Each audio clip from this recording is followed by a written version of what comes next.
എൻ്റെ പേര് എങ്ങും കേട്ടിട്ടില്ല.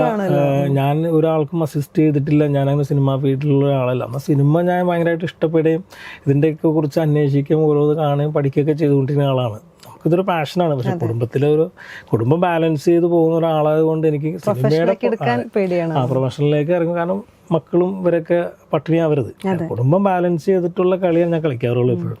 അപ്പോൾ അതുകൊണ്ട് ആദ്യം ഞാൻ പറയാൻ മറന്നുപോയി. കാരണം എന്ന് പറഞ്ഞാൽ നവാസ് ഖാനെ ഞാൻ ഫസ്റ്റ് ഇങ്ങനെ വിളിക്കുന്ന സമയത്ത് നിനക്ക് സിനിമ ചെയ്യാനായിട്ട് അറിയാമെന്ന് ഇപ്പം എനിക്ക് എങ്ങനെ അറിയാം, കാരണം എൻ്റെ പേരങ്ങനെ ഒന്നും എവിടെയും കണ്ടിട്ടില്ലല്ലോ.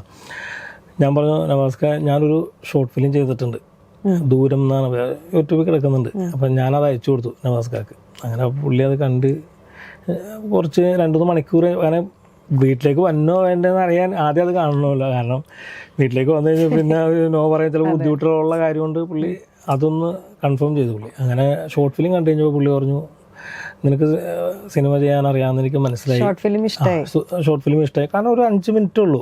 ശബ്ദങ്ങളും കുറവായിരുന്നു. അതെ, സംസാരം കുറവാണ്. കാരണം അതിൻ്റെ ഇതിൽ കൂടെയാണ്, ആ ഒരു കണ്ടന്റിൽ കൂടെയാണ് അത് മേക്ക് ചെയ്തേക്കുന്നത്. അപ്പോൾ നന്നായിട്ട് മേക്ക് ചെയ്തേക്കാനും പുള്ളി പറഞ്ഞു, നീ വാ എന്തായാലും നമുക്കൊന്ന് സംസാരിക്കാമെന്നും. അങ്ങനെയാണ് നവാസ് ഖാൻ്റെ അടുത്തേക്ക് എത്തുന്നത്.